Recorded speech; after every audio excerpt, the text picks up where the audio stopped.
श्री एकदंत शरणागते स्तोत्र। श्री गणेशाय नमः। देवर्षय ऊचुः सदात्मरूपं सकलादिभूत ममायिनं सोऽहमचिन्त्य बोध अनादिमध्यान्तविहीनमेकं तमेकदन्तं शरणं व्रजामः। अनन्तचिद्रूपमयं गणेश मभेदभेदादिविहीनमाद्यं हृदि प्रकाशस्य धरं स्वदेस्थं तमेकदन्तं शरणं व्रजामः। समाधिसंस्थं हृदि योगिनां यं प्रकाशरूपेण विभातमेतं सदा निरालम्बसमाधिगम्यं तमेकदन्तं शरणं व्रजामः। स्वबिम्बभावेन विलासयुक्तां प्रत्यक्षमायां विविधस्वरूपां स्ववीर्यकं तत्र ददाति यो वै तमेकदन्तं शरणं व्रजामः। त्वदीयवीर्येण समर्थभूता स्वमायया संरचितं च विश्वं तुरीयकं ह्यात्मप्रतीतिसंज्ञं तमेकदन्तं शरणं व्रजामः। स्वदीयसत्ताधरमेकदन्तं गुणेश्वरं यं गुणबोधितारं भजन्तमत्यन्तमजं त्रिसंस्थं तमेकदन्तं शरणं व्रजामः। ततः स्वया प्रेरितनादकेन सुसुप्तिसंज्ञं रचितं जगद्वै समानरूपं युवयत्र संस्थं तमेकदन्तं शरणं व्रजामः। तदेव विश्वं कृपया प्रभूतं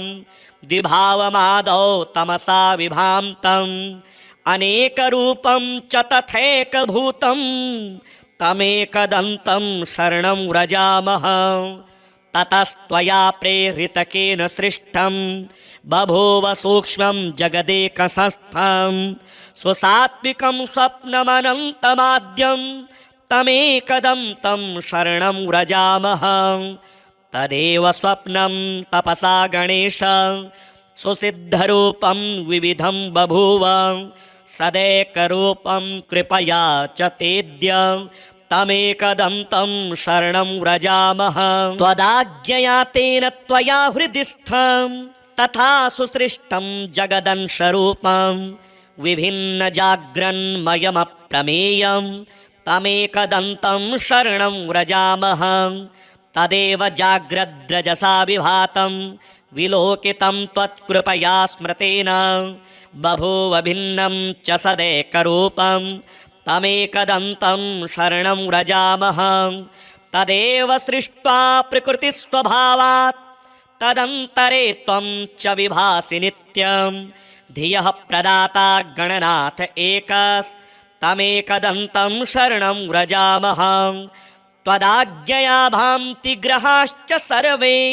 प्रकाशरूपाणि विभान्ति खेवै भ्रमन्ति नित्यं स्वविहारकार्यास्तमेकदन्तं शरणं व्रजामः। त्वदाज्ञया सृष्टिकरो विधाता त्वदाज्ञया पालक एव विष्णुः त्वदाज्ञया संहरको हरोऽपि तमेकदन्तं शरणं व्रजामः। तदाज्ञया भूमिजलेऽत्र संस्थे यदाज्ञयापः प्रवहन्ति नद्यः स्वतीर्थसंस्थश्च कृतः समुद्रस्तमेकदन्तं शरणं व्रजामः। यदाज्ञया देवगणादिविस्था ददन्ति वै कर्मफलानि नित्यं यदाज्ञया शैलगणाः स्थिरा वै तमेकदन्तं शरणं व्रजामः। यदाज्ञया शेषधराधरो वै यदाज्ञया मोहप्रदश्च कामः यदाज्ञया कालधरोर्यमा च तमेकदन्तं शरणं व्रजामः। यदाज्ञया वाति विभाति वायुर्यदाज्ञयाग्निर्जठरादिसंस्थः यदाज्ञयेदं सचराचरं च तमेकदन्तं शरणं व्रजामः। यदन्तरे संस्थितमेकदन्तस्तदाज्ञया सर्वमिदं विभाति अनन्तरूपं हृदि बोधकं यस्तमेकदन्तं शरणं व्रजामः सुयोगिनो योगबलेन साध्यं प्रकुर्वते कः स्तवनेन स्तौति अतः प्रणामेन सुसिद्धिदोस्तु तमेकदन्तं शरणं व्रजामः गृत्समद उवाच एवं स्तुत्वा गणेशानं देवः समुनयः प्रभुं तूष्णीं भावं प्रपद्येव नन्द्रतुर्हर्षसंयुताः स तानुवाच प्रीतात्मा देवर्षीणां स्तवेन वै एकदन्तो महाभागो देवर्षीन् भक्तवत्सलः एकदन्त उवाच स्तोत्रेणाहं प्रसन्नोऽस्मि सुरः शर्षिगणः किल वरदम्भो वृणतु वो दास्यामि मनसीप्सितं भवत्कृतं मदीयं यत् स्तोत्रं प्रीतिप्रदं च तत् भविष्यति न सन्देहः सर्वसिद्धिप्रदायकं यं यमिच्छति तं तं वै दास्यामि स्तोत्रपाठतः पुत्रपौत्रादिकं सर्वं कलत्रं धनधान्यकं गजास्वादिकमत्यन्तं राज्यभोगादिकं ध्रुवं भुक्तिं मुक्तिं च योगं वै लभते शान्तिदायकं मारणोच्चाटनादीनि राज्यबन्धादिकं च यत् पठतां शृण्वतां नृणां भवेच्च बन्धहीनताम् एकविंशतिवारं यः श्लोकानेवैकविंशतीन् पठेच्च हृदि मां स्मृत्वा दिनानि त्वेकविंशतिः न तस्य दुर्लभं किञ्चित् त्रिषु लोकेषु वै भवेत् असाध्यं साधयेन मर्त्यः सर्वत्र विजयी भवेत् नित्यं यः पठति स्तोत्रं ब्रह्मभूतः स वै नरः तस्य दर्शनतः सर्वे देवाः पूता भवन्ति च श्रीमुद्गलपुराणे एकदन्तशरणागतिस्तोत्रं श्रीगणपत्यार्पणमस्तु ॐ गङ्गणपतये नमः श्रीगणेशाय नमः देवर्षय ऊचुः सदात्मरूपं सकलादिभूत ममायिनं सोऽहमचिन्त्यबोधम् अनादिमध्यान्तविहीनमेकं तमेकदन्तं शरणं व्रजामः अनन्तचिद्रोपमयं गणेश मभेदभेदादिविहीनमाद्यं हृदि प्रकाशस्य धरं स्वदेस्थं तमेकदन्तं शरणं व्रजामः समाधिसंस्थं हृदि योगिनां यं प्रकाशरूपेण विभातमेतं सदा निरालम्बसमाधिगम्यं तमेकदन्तं शरणं व्रजामः स्वबिम्बभावेन विलासयुक्तां प्रत्यक्षमायां विविधस्वरूपां स्ववीर्यकं तत्र ददाति यो वै तमेकदन्तं शरणं व्रजामः त्वदीयवीर्येण समर्थभूता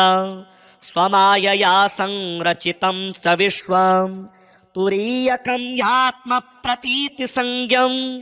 तमेकदन्तं शरणं व्रजामः स्वदीयसत्ताधरमेकदन्तं गुणेश्वरं यं गुणबोधितारं भजन्तमत्यन्तमजं त्रिसंस्थं तमेकदन्तं शरणं व्रजामः ततः स्वया प्रेरितनादकेन सुसुप्तिसंज्ञं रचितं जगद्वै समानरूपं युवयत्र संस्थं तमेकदन्तं शरणं व्रजामः तदेव विश्वं कृपया प्रभूतं द्विभावमादौ तमसा विभान्तम् अनेकरूपं च तथैकभूतं तमेकदन्तं शरणं व्रजामः ततस्त्वया प्रेरितकेन सृष्टं बभूव सूक्ष्मं जगदेकसंस्थं स्वसात्विकं स्वप्नमनन्तमाद्यं तमेकदन्तं शरणं व्रजामः तदेव स्वप्नं तपसा गणेश सुसिद्धरूपं विविधं बभूव सदैकरूपं कृपया च तेद्य तमेकदन्तं शरणं व्रजामः त्वदाज्ञया तेन त्वया हृदि स्थं तथा सुसृष्टं जगदंशरूपं विभिन्नजाग्रन्मयमप्रमेयं तमेकदन्तं शरणं व्रजामः तदेव जाग्रद्रजसा विभातं विलोकितं त्वत्कृपया स्मृतेन बभूव भिन्नं च सदैकरूपं तमेकदन्तं शरणं व्रजामः तदेव सृष्ट्वा प्रकृतिस्वभावात् तदन्तरे त्वं च विभासि नित्यं धियः प्रदाता गणनाथ एकस्तमेकदन्तं शरणं व्रजामः त्वदाज्ञया भान्ति ग्रहाश्च सर्वे प्रकाशरूपाणि विभान्ति खेवै भ्रमन्ति नित्यं स्वविहारकार्यास्तमेकदन्तं शरणं व्रजामः त्वदाज्ञया सृष्टिकरो विधाता त्वदाज्ञया पालक एव विष्णुः त्वदाज्ञया संहरको हरोऽपि तमेकदन्तं शरणं व्रजामः तदाज्ञया भूमिजलेऽत्र संस्थे यदाज्ञयापः प्रवहन्ति नद्यः स्वतीर्थसंस्थश्च कृतः समुद्रस्तमेकदन्तं शरणं व्रजामः यदाज्ञया देवगणादिविस्था ददन्ति वै कर्मफलानि नित्यं यदाज्ञया शैलगणाः स्थिरा वै तमेकदन्तं शरणं व्रजामः यदाज्ञया शेषधराधरो वै यदाज्ञया मोहप्रदश्च कामः यदाज्ञया कालधरोर्यमा च तमेकदन्तं शरणं व्रजामः यदाज्ञया वाति विभाति वायुर्यदाज्ञयाग्निर्जठरादिसंस्थः यदाज्ञयेदं सचराचरं च तमेकदन्तं शरणं व्रजामः यदन्तरे संस्थितमेकदन्तस्तदाज्ञया सर्वमिदं विभाति अनन्तरूपं हृदि बोधकं यस्तमेकदन्तं शरणं व्रजामः सुयोगिनो योगबलेन साध्यं प्रकुर्वते कः स्तवनेन स्तौति अतः प्रणामेन सुसिद्धिदोस्तु तमेकदन्तं शरणं व्रजामः गृत्समद उवाच एवं स्तुत्वा गणेशानं देवः समुनयः प्रभुं तूष्णीं भावं प्रपद्येव नन्द्रतुर्हर्षसंयुताः स तानुवाच प्रीतात्मा देवर्षीणां स्तवेन वै एकदन्तो महाभागो देवर्षीन् भक्तवत्सलः एकदन्त उवाच स्तोत्रेणाहं प्रसन्नोऽस्मि सुरः शर्षिगणः किल वरदम्भो वृणुतु वो दास्यामि मनसीप्सितं भवत्कृतं मदीयं यत् स्तोत्रं प्रीतिप्रदं च तत्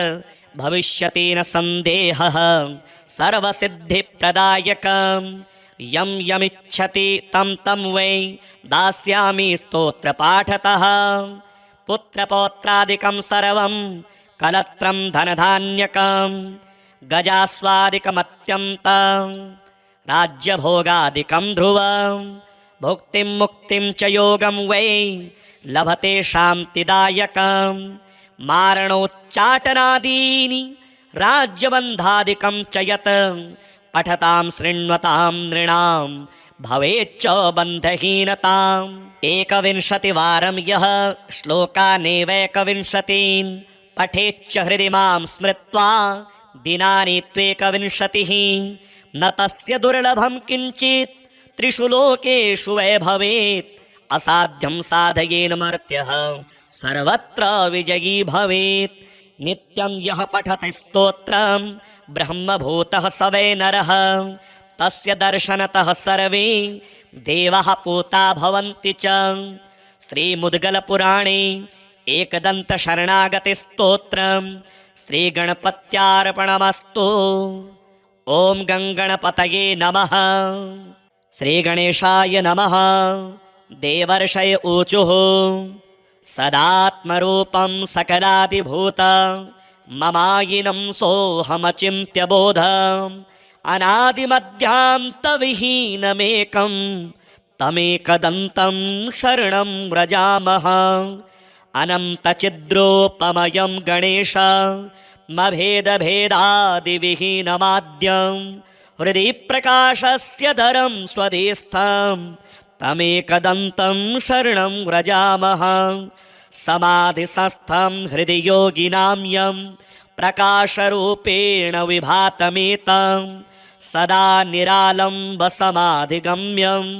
तमेकदन्तं शरणं व्रजामः स्वबिम्बभावेन विलासयुक्तां प्रत्यक्षमायां विविधस्वरूपां स्ववीर्यकं तत्र ददाति यो वै तमेकदन्तं शरणं व्रजामः त्वदीयवीर्येण समर्थभूता स्वमायया संरचितं स विश्वं तुरीयकं ह्यात्मप्रतीतिसंज्ञं तमेकदन्तं शरणं व्रजामः स्वदीयसत्ताधरमेकदन्तं गुणेश्वरं यं गुणबोधितारं भजन्तमत्यन्तमजं त्रिसंस्थं तमेकदन्तं शरणं व्रजामः ततः स्वया प्रेरितनादकेन सुसुप्तिसंज्ञं रचितं जगद्वै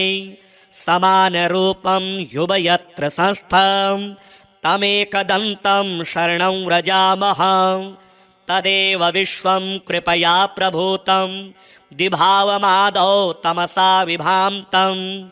अनेकरूपं च तथैकभूतं तमेकदन्तं शरणं व्रजामः ततस्त्वया प्रेरितकेन सृष्टं बभूव सूक्ष्मं जगदेकसंस्थं स्वसात्विकं स्वप्नमनन्तमाद्यं तमेकदन्तं शरणं व्रजामः तदेव स्वप्नं तपसा गणेश सुसिद्धरूपं विविधं बभूव सदैकरूपं कृपया च तेद्य तमेकदन्तं शरणं व्रजामः त्वदाज्ञया तेन त्वया हृदि स्थं तथा सुसृष्टं जगदंशरूपं विभिन्नजाग्रन्मयमप्रमेयं तमेकदन्तं शरणं व्रजामः तदेव जाग्रद्रजसा विभातं विलोकितं त्वत्कृपया स्मृतेन बभूव भिन्नं च सदैकरूपं तमेकदन्तं शरणं व्रजामः तदेव सृष्ट्वा प्रकृतिस्वभावात् तदन्तरे त्वं च विभासि नित्यं धियः प्रदाता गणनाथ एकस्तमेकदन्तं शरणं व्रजामः त्वदाज्ञया भान्ति ग्रहाश्च सर्वे प्रकाशरूपाणि विभान्ति खेवै भ्रमन्ति नित्यं स्वविहारकार्यास्तमेकदन्तं शरणं व्रजामः त्वदाज्ञया सृष्टिकरो विधाता त्वदाज्ञया पालक एव विष्णुः त्वदाज्ञया संहरको हरोऽपि तमेकदन्तं शरणं व्रजामः तदाज्ञया भूमिजलेऽत्र संस्थे यदाज्ञयापः प्रवहन्ति नद्यः स्वतीर्थसंस्थश्च कृतः समुद्रस्तमेकदन्तं शरणं व्रजामः यदाज्ञया देवगणादिविस्था ददन्ति वै कर्मफलानि नित्यं यदाज्ञया शैलगणाः स्थिरा वै तमेकदन्तं शरणं व्रजामः यदाज्ञया शेषधराधरो वै यदाज्ञया मोहप्रदश्च कामः यदाज्ञया कालधरोर्यमा च तमेकदन्तं शरणं व्रजामः यदाज्ञया वाति विभाति वायुर्यदाज्ञयाग्निर्जठरादिसंस्थः यदाज्ञयेदं सचराचरं च तमेकदन्तं शरणं व्रजामः यदन्तरे संस्थितमेकदन्तस्तदाज्ञया सर्वमिदं विभाति अनन्तरूपं हृदि बोधकं यस्तमेकदन्तं शरणं व्रजामः सुयोगिनो योगबलेन साध्यं प्रकुर्वते कः स्तवनेन स्तौति अतः प्रणामेन सुसिद्धिदोस्तु तमेकदन्तं शरणं व्रजामः गृत्समद उवाच एवं स्तुत्वा गणेशानं देवः समुनयः प्रभुं तूष्णीं भावं प्रपद्येव नन्द्रतुर्हर्षसंयुताः स तानुवाच प्रीतात्मा देवर्षीणां स्तवेन वै एकदन्तो महाभागो देवर्षीन् भक्तवत्सलः एकदन्त उवाच स्तोत्रेणाहं प्रसन्नोऽस्मि सुरः शर्षिगणः किल वरदम्भो वृणतु वो दास्यामि मनसीप्सितं भवत्कृतं मदीयं यत् स्तोत्रं प्रीतिप्रदं च तत् भविष्यति न सन्देहः सर्वसिद्धिप्रदायकं यं यमिच्छति तं तं वै दास्यामि स्तोत्रपाठतः पुत्रपौत्रादिकं सर्वं कलत्रं धनधान्यकं गजास्वादिकमत्यन्तं राज्यभोगादिकं ध्रुवं भुक्तिं मुक्तिं च योगं वै लभते शान्तिदायकं मारणोच्चाटनादीनि राज्यबन्धादिकं च यत् पठतां शृण्वतां नृणां भवेच्च बन्धहीनताम् एकविंशतिवारं यः श्लोकानेवैकविंशतीन् पठेच्च हृदि मां स्मृत्वा दिनानि त्वेकविंशतिः न तस्य दुर्लभं किञ्चित् त्रिषु लोकेषु वै भवेत् असाध्यं साधयेन मर्त्यः सर्वत्र विजयी भवेत् नित्यं यः पठति स्तोत्रं ब्रह्मभूतः स वै नरः तस्य दर्शनतः सर्वे देवाः पूता भवन्ति च श्रीमुद्गलपुराणे एकदन्तशरणागतिस्तोत्रं श्रीगणपत्यार्पणमस्तु। ॐ गङ्गणपतये नमः। श्रीगणेशाय नमः। देवर्षय ऊचुः सदात्मरूपं सकलादिभूत ममायिनं सोऽहमचिन्त्य बोधम् अनादिमध्यान्तविहीनमेकं तमेकदन्तं शरणं व्रजामः। अनन्तचिद्रूपमयं गणेश मभेदभेदादिविहीनमाद्यं हृदि प्रकाशस्य धरं स्वधीस्थं तमेकदन्तं शरणं व्रजामः। समाधिसंस्थं हृदि योगिनां यं प्रकाशरूपेण विभातमेतं सदा निरालम्बसमाधिगम्यं तमेकदन्तं शरणं व्रजामः। स्वबिम्बभावेन विलासयुक्तां प्रत्यक्षमायां विविधस्वरूपां स्ववीर्यकं तत्र ददाति यो वै तमेकदन्तं शरणं व्रजामः। त्वदीयवीर्येण समर्थभूता स्वमायया संरचितं च विश्वं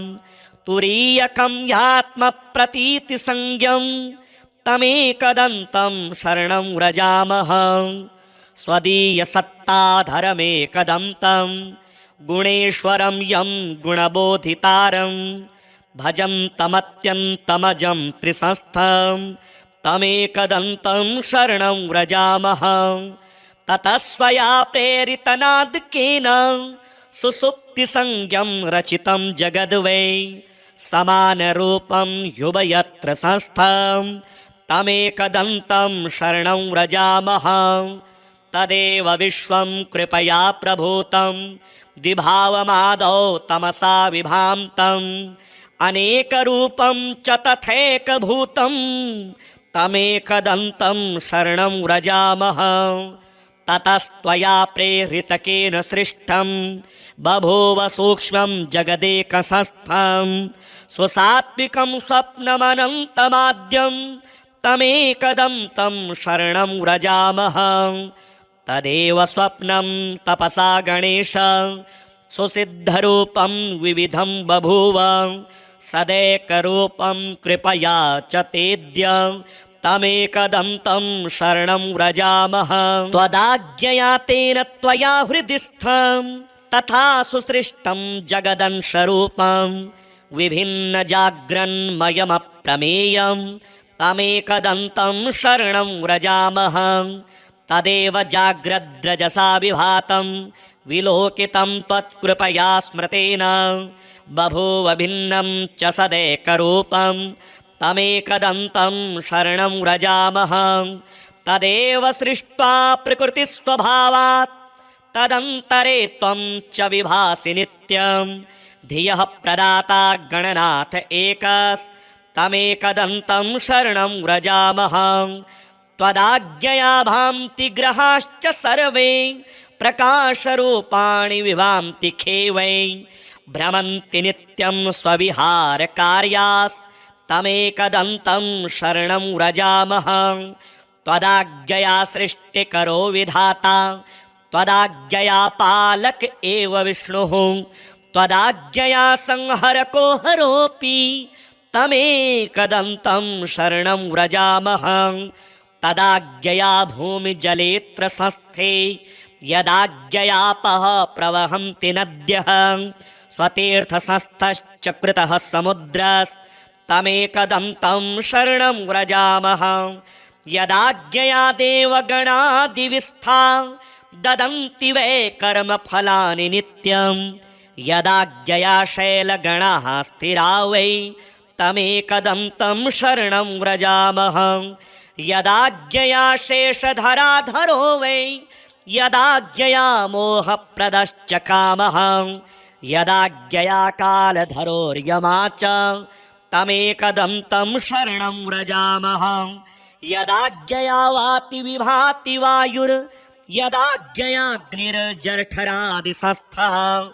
यदाज्ञयेदं सचराचरं च तमेकदन्तं शरणं व्रजामः यदन्तरे संस्थितमेकदन्तस्तदाज्ञया सर्वमिदं विभाति अनन्तरूपं हृदि बोधकं यस्तमेकदन्तं शरणं व्रजामः सुयोगिनो योगबलेन साध्यं प्रकुर्वते कः स्तवनेन स्तौति अतः प्रणामेन सुसिद्धिदोस्तु तमेकदन्तं शरणं व्रजामः गृत्समद उवाच एवं स्तुत्वा गणेशानं देवः समुनयः प्रभुं तूष्णीं भावं प्रपद्येव नन्द्रतुर्हर्षसंयुताः सतानुवाच प्रीतात्मा देवर्षीणां स्तवेन वै एकदन्तो महाभागो देवर्षीन् भक्तवत्सलः एकदन्त उवाच स्तोत्रेणाहं प्रसन्नोऽस्मि सुरः शर्षिगणः किल वरदम्भो वृणतु वो दास्यामि मनसीप्सितं भवत्कृतं मदीयं यत् स्तोत्रं प्रीतिप्रदं च तत् भविष्यति न सन्देहः सर्वसिद्धिप्रदायकं यं यमिच्छति तं तं वै दास्यामि स्तोत्रपाठतः पुत्रपौत्रादिकं सर्वं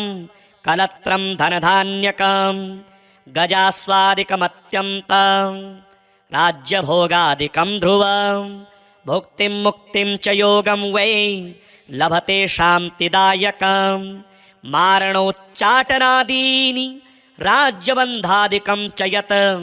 पठतां शृण्वतां नृणां भवेच्च बन्धहीनताम् एकविंशतिवारं यः श्लोकानेवैकविंशतीन् पठेच्च हृदि मां स्मृत्वा दिनानि त्वेकविंशतिः न तस्य दुर्लभं किञ्चित् त्रिषु लोकेषु वै भवेत् असाध्यं साधयेन मर्त्यः सर्वत्र विजयी भवेत् नित्यं यः पठति स्तोत्रं ब्रह्मभूतः स वै नरः तस्य दर्शनतः सर्वे देवाः पूता भवन्ति च श्रीमुद्गलपुराणे एकदन्तशरणागतिस्तोत्रं श्रीगणपत्यार्पणमस्तु। ॐ गङ्गणपतये नमः। श्रीगणेशाय नमः। देवर्षय ऊचुः सदात्मरूपं सकलादिभूत ममायिनं सोऽहमचिन्त्यबोधम् अनादिमध्यान्तविहीनमेकं तमेकदन्तं शरणं व्रजामः।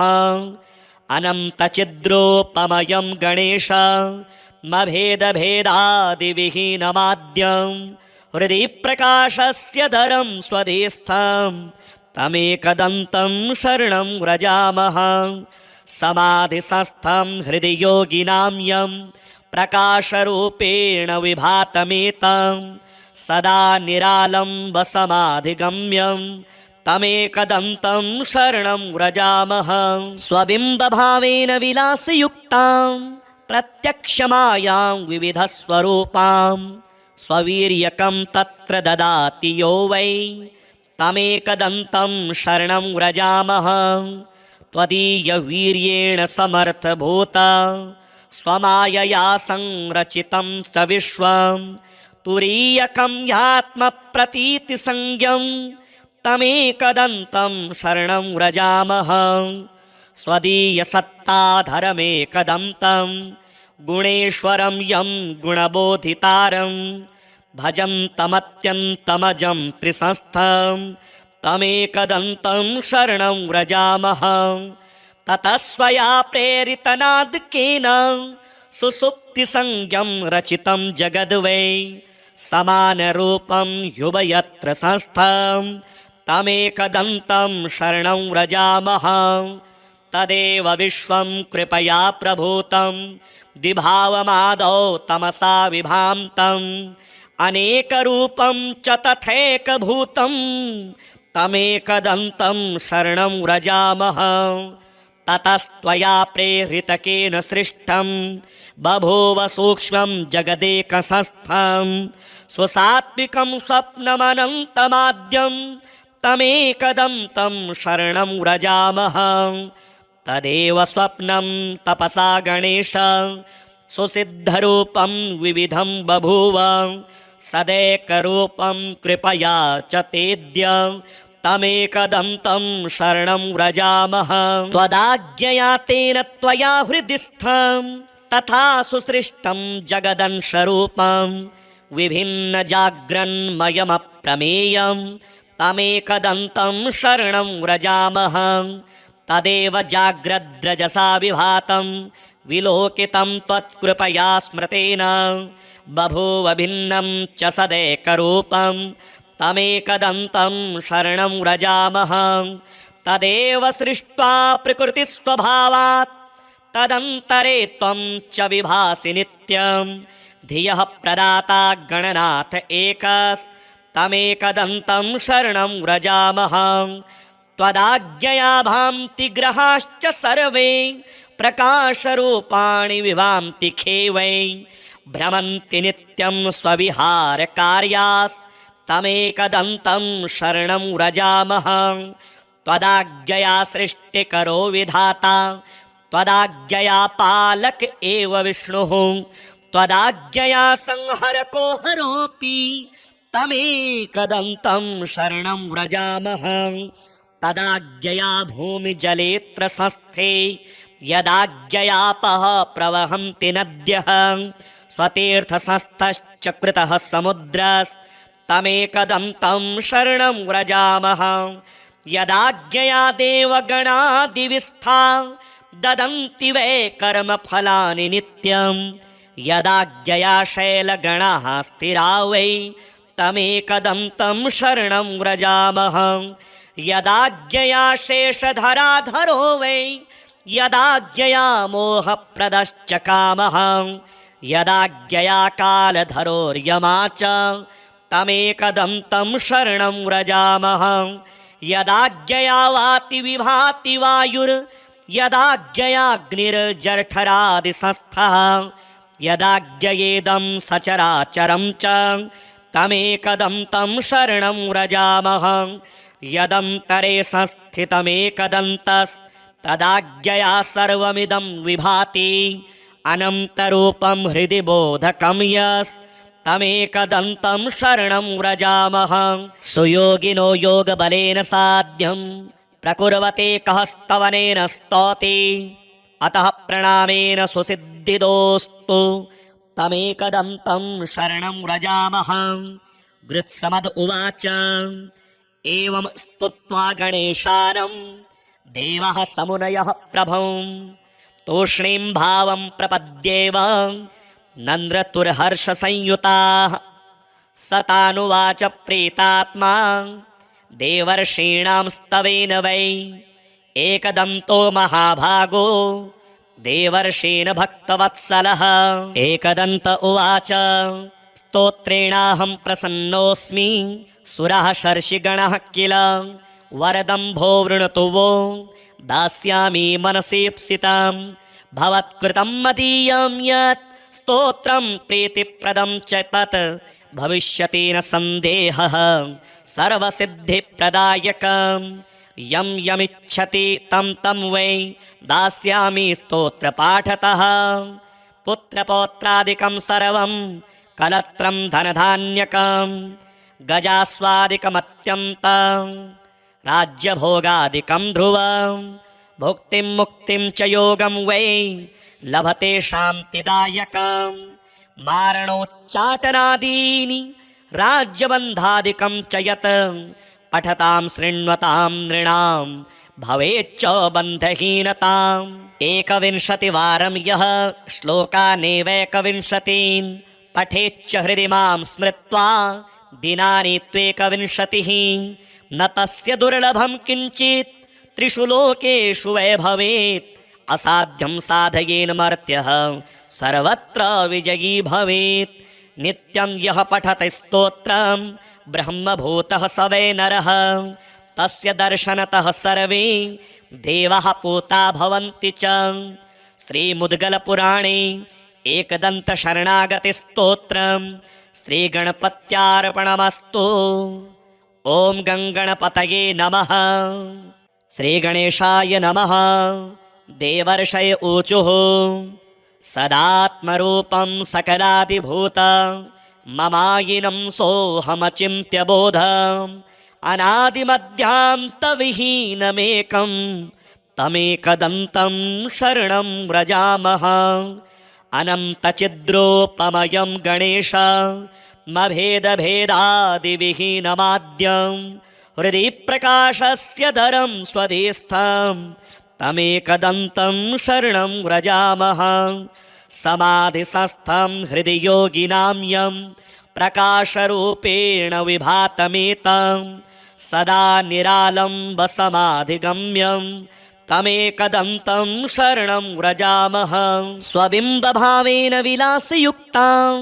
प्रत्यक्षमायां विविधस्वरूपां स्ववीर्यकं तत्र ददाति यो वै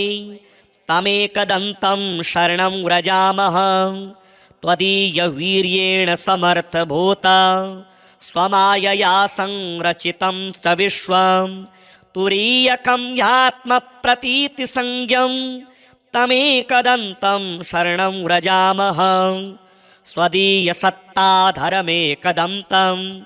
गुणेश्वरं यं गुणबोधितारं भजन्तमत्यन्तमजं त्रिसंस्थं तमेकदन्तं शरणं व्रजामः।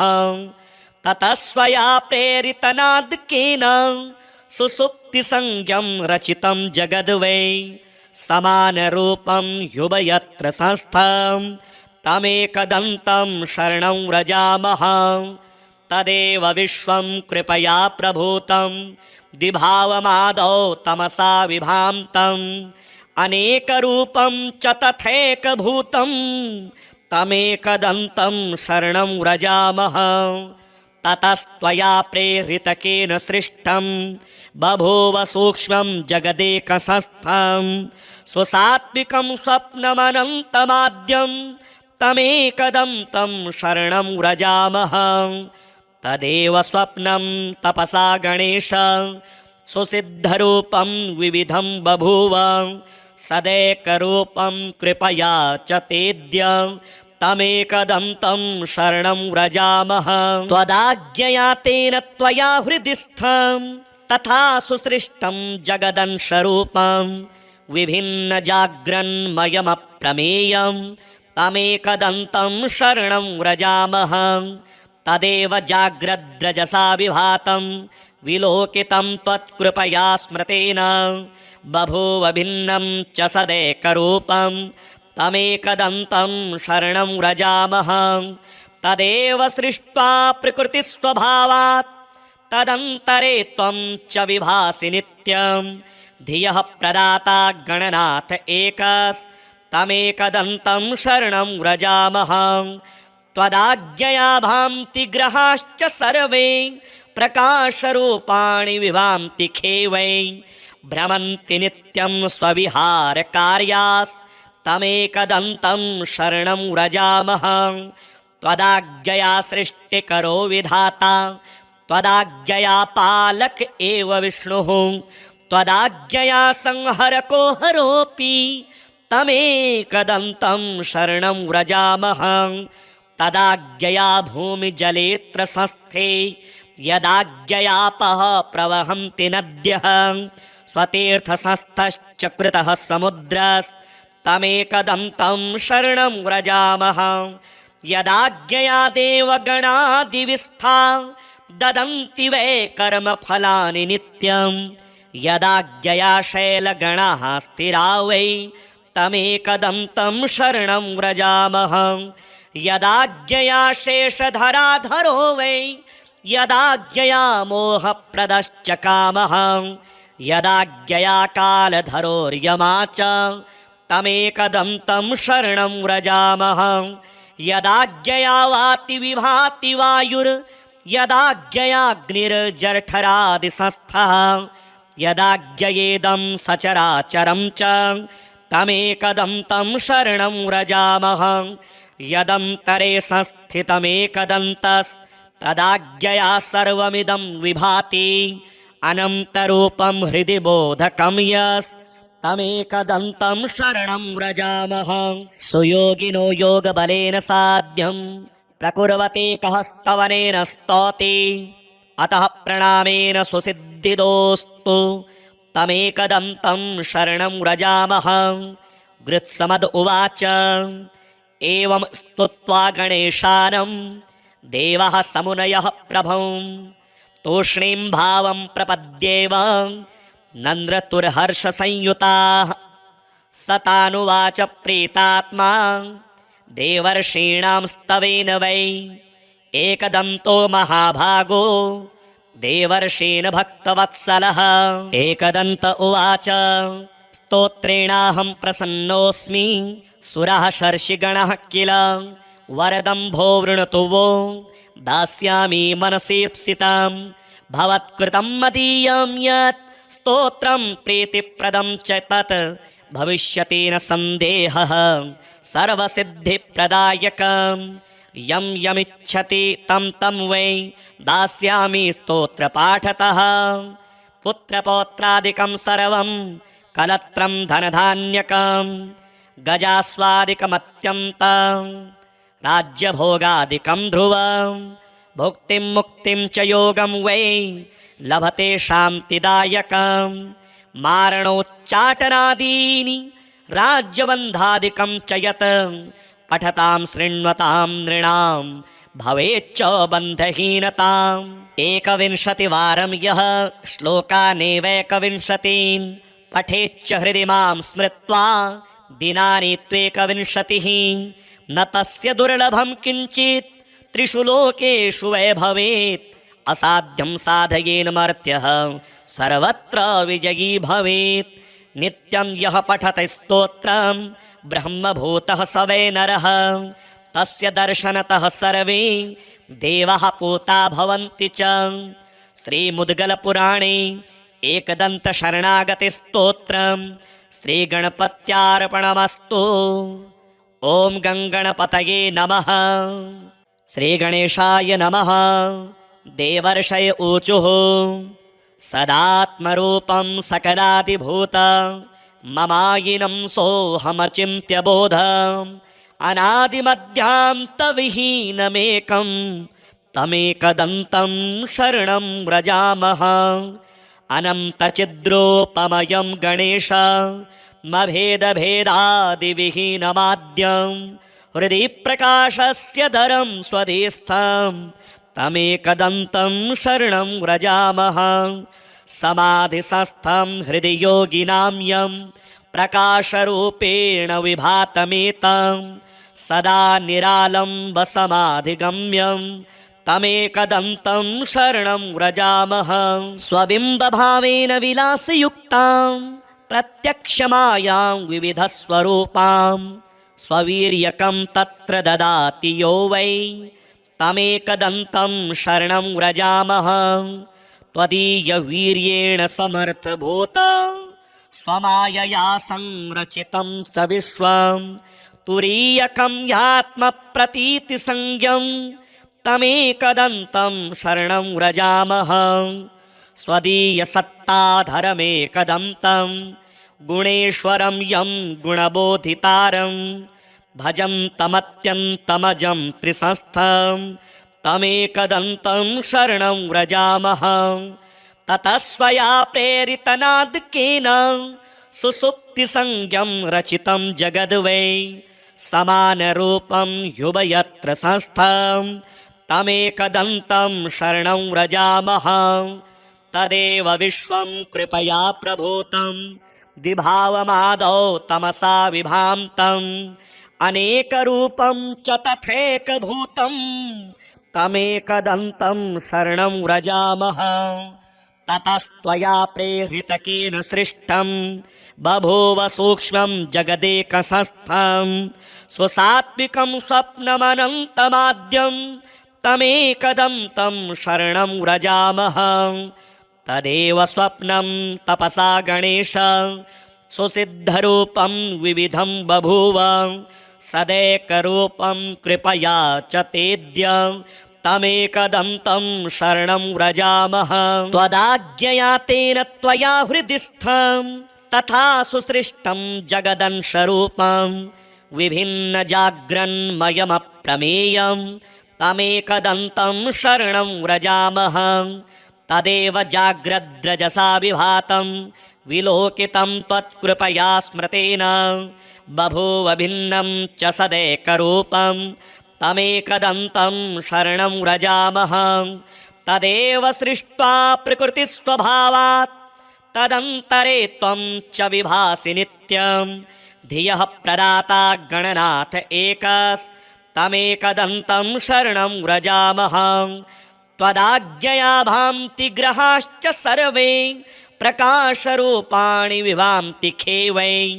भ्रमन्ति नित्यं स्वविहारकार्यास्तमेकदन्तं शरणं व्रजामः त्वदाज्ञया सृष्टिकरो विधाता त्वदाज्ञया पालक एव विष्णुः